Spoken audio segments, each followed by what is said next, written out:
महादेव जी माता पार्वती जी से कहते हैं, चलिए देवी कहीं घूम के आते हैं। माता पार्वती जी कहते हैं, एक आसन में बैठ के एक युग बिताने वाला पति आज बोल रहा है मुझे घुमाने ले जाएगा। ये तो मेरे लिए बड़ी सौभाग्य का बात है। माता पार्वती और शिव जी एक सुंदर उद्यान में पहुंच जाते हैं। उद्यान में एक पीपल का पेड़ होता है, उसके नीचे बैठ जाते हैं दोनों। आप कुछ कहने वाले हो? शिव जी कहते हैं, हाँ कुछ बताना है मुझे तुमसे।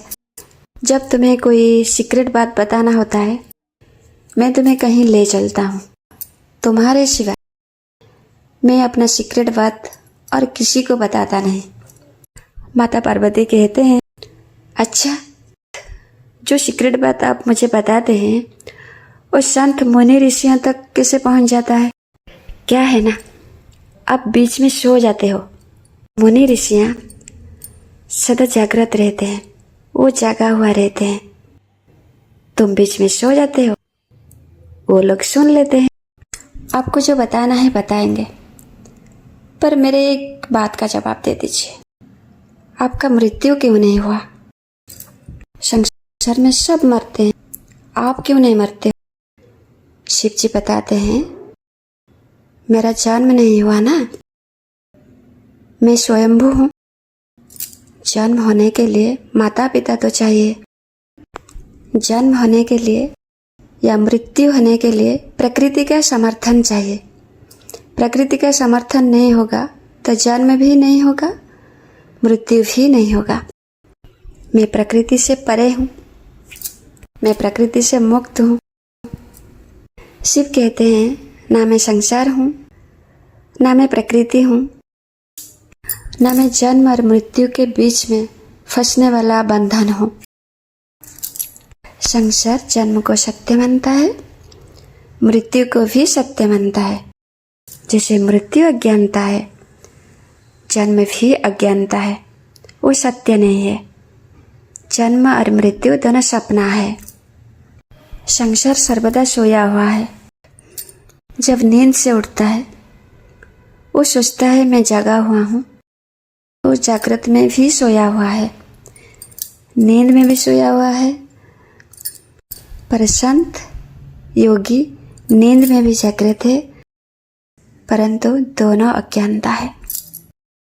हम सपना में भी जागृत हैं, जागृत में भी जागृत हैं।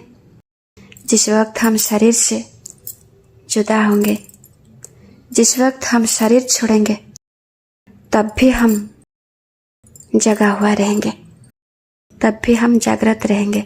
जब हम दूसरा शरीर को धारण करते हैं तब भी हम जागृत रहते हैं। ये संसार सोया हुआ है, इसलिए मृत्यु को सच मानता है, जन्म को भी सच मानता है। अब हम तुमसे बात कर रहे हैं, अब भी हम खुद से अलग नहीं है। बिंदु मात्र पल हम खुद से अलग नहीं हुए हैं। अब बताओ, हमारा मृत्यु कैसे हो सकता है? हम खुद को मरने देंगे तभी ना वो मरेगा। मैं मुक्त चेतना हूँ।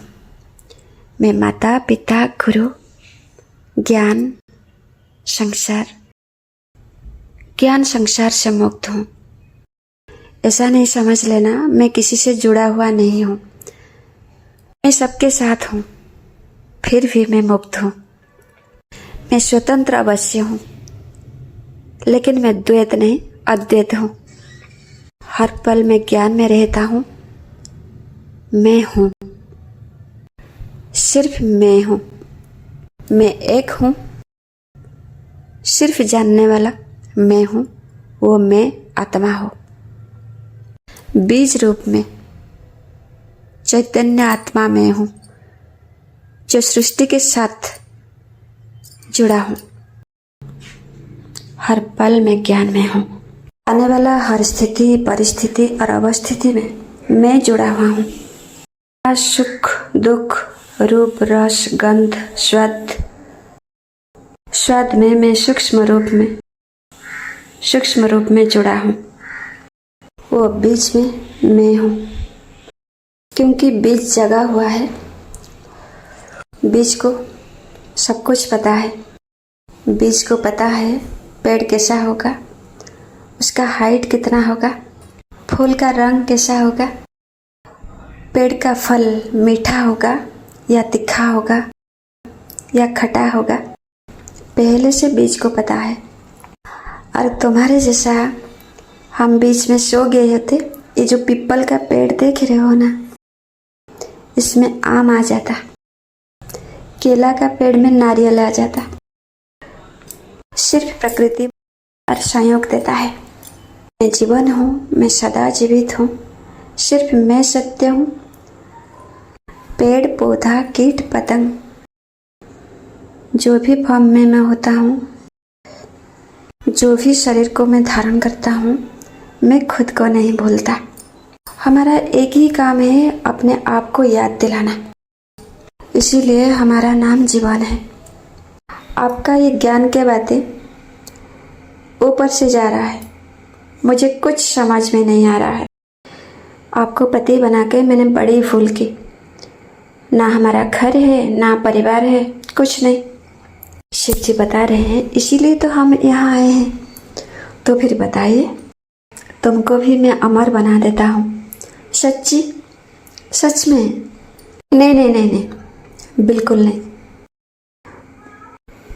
ना मुझे अमर बनना है, ना मुझे योगी बनना है, ना मुझे शिव बनना है, ना मुझे स्मशान में रहना है। मुझे घर चाहिए, परिवार चाहिए, बच्चे चाहिए, पति चाहिए। यही तो बताने जा रहा हूँ मैं। तुमको शिव नहीं बनना है, योगी नहीं बनना है, स्मशान में नहीं रहना है। तुम संसार में रहते हुए भी मेरे तरह अमर बन जाओगे। अच्छा, तो फिर बताइए, वो अमर कथा की कहानी जो शंकर जी ने माता पार्वती जी को सुनाए थे, वो कहानी क्या था आगे जानेंगे।